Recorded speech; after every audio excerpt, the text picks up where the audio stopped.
What's up, everybody? Today, I'm eating the world's most shocking street foods. Some are moving, some stink, and some barely look edible. I've traveled across continents to find the wildest, weirdest, and most legendary street foods out there. And I'm not just looking, I'm eating every single one, no matter how terrifying. From Asia to Europe, this is the craziest food challenge I've ever attempted. If you're new here, hit that subscribe button so you don't miss more insane videos like this. All right, let's kick things off with our first shocking food. First up, balut, a fertilized duck egg from the Philippines, complete with a partially developed embryo inside. It's one of the country's most iconic and controversial street foods, and for many, a true test of culinary bravery. At first glance, it looks just like a normal boiled egg, something you'd find in any breakfast spread. But I know what's waiting for me beneath that shell, and my curiosity is mixed with a bit of dread. The vendor gives me a reassuring nod and tells me to crack the top and sip the broth first, a ritual that's part of the full balut experience. Here goes. Warm, savory, and surprisingly comforting, the broth tastes a lot like chicken soup, with a rich, meaty flavor that's both familiar and new. Now, for the hard part, peeling away the shell to reveal what's really inside. My hands are a little shaky as I break it open. I can see veins, tiny bones, even a little beak. It's a sight that's both fascinating and a bit unsettling. This is next-level eating for sure. My brain is screaming at me to stop, but I'm here for the challenge. Eyes closed, I take a deep breath and go in for a bite. The texture is wild. Creamy yolk, crunchy bits of bone, and the chewy embryo all in one mouthful. It's a combination I've never experienced before. The taste? It's like a mix of hard-boiled egg and chicken, but with a richness that lingers. Still, the mental hurdle is huge, and I can't ignore what I'm eating. Honestly, the flavor isn't terrible at all, but the image of what I just ate is burned into my mind.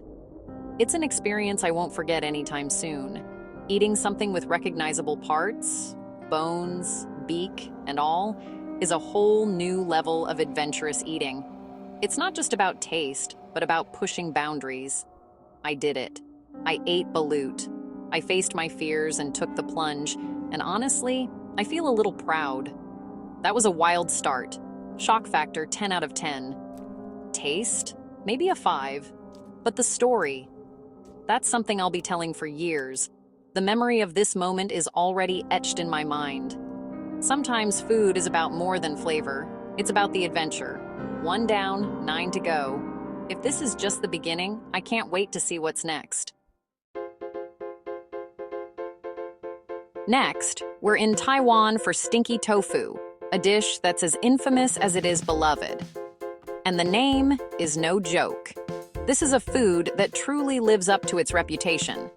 The smell hits you from 50 feet away, like a mix of rotting garbage, old socks, and something you can't quite place. People line up for this, but I'm fighting my gag reflex just standing here. The anticipation is real. The vendor fries up golden cubes, and somehow the stench only gets stronger as the tofu sizzles in the oil.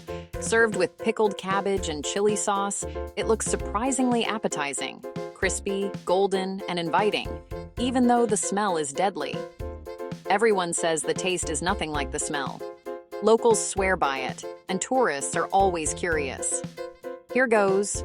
Crispy outside, creamy inside, and actually, really savory. The texture is a total surprise. The pickled cabbage cuts through the richness, adding a tangy crunch that balances the deep flavors of the tofu. The taste is genuinely good, but my nose is still in shock. It's a wild experience for your senses. It's a paradox. Awful smell, delicious flavor. Your brain can barely keep up with what's happening. If you can get past the stench, there's a reward waiting. It's a rite of passage for adventurous eaters. Shock factor, 9 out of 10 for the smell alone, but the taste? Surprisingly worth it. Would you dare to try it? Cambodia, time for fried tarantula. Yes, a giant hairy spider, deep fried and seasoned. Holding it is a nightmare. Hairs, fangs, the works. Locals snack on these like chips. I start with a leg, crunchy, salty, not bad. The body is meatier, like soft-shell crab. The real test, the abdomen, filled with a gooey paste. It's soft, a bit bitter, but not repulsive. The shock is all in the visuals and the idea. Taste is surprisingly mild. I ate the whole tarantula. Shock factor, 10 for the look, 3 for the taste. What's next? In China, I'm trying a century egg, preserved for weeks in clay, ash, and salt. The white is now a dark, jelly-like brown, and the yolk is gray-green and creamy. The smell is pungent, ammonia and sulfur. Served with pickled ginger, it looks gothic and alien. The texture is bouncy and slippery. The yolk is rich, creamy, and intensely savory, with a strong, cheesy flavor.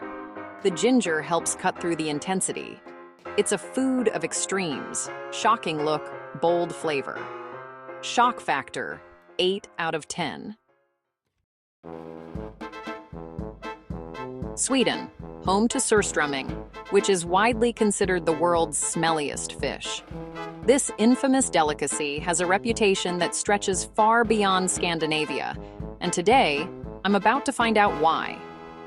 The can is bulging from fermentation gases, looking like it might explode at any second.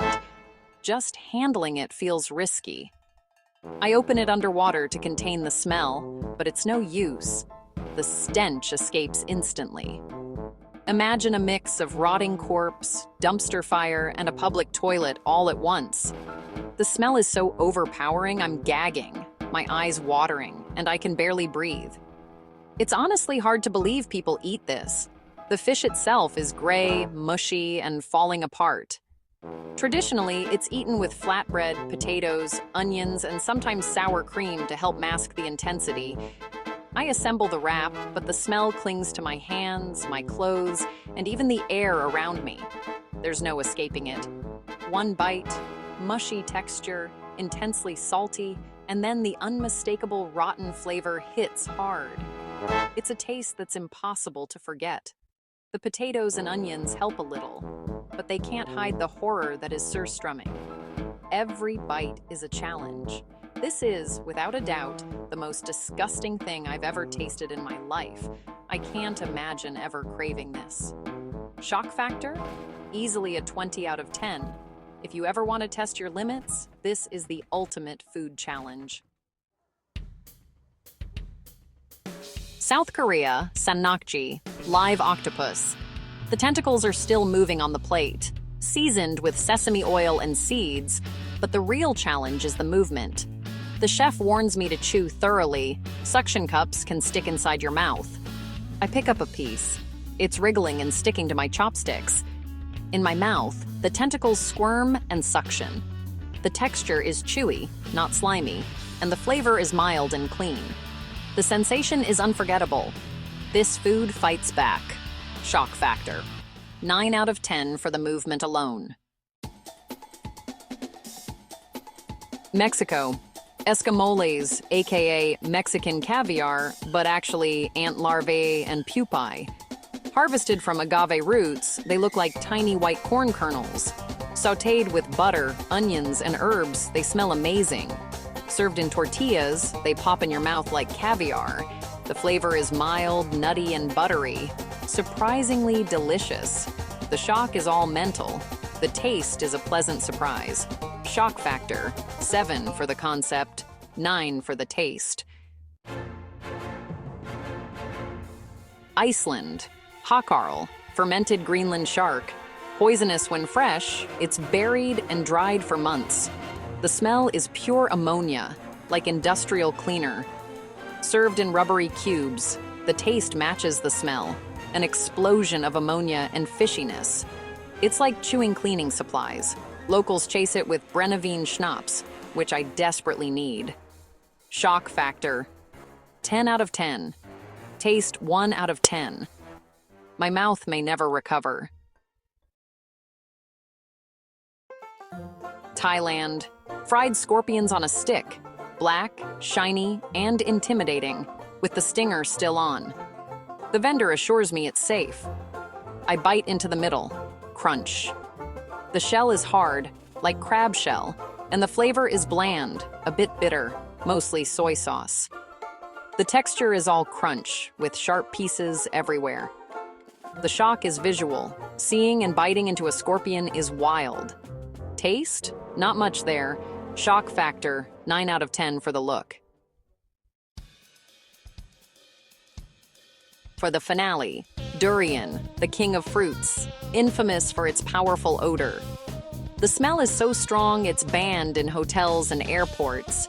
The fruit is spiky outside, creamy yellow inside. The taste is a roller coaster, sweet, custardy, then savory and oniony. It's the most complex flavor I've ever had. At first I'm confused, but then I go back for more. The sweetness and creaminess win me over. Shock factor, 9 for the smell and flavor combo. What a way to end this journey.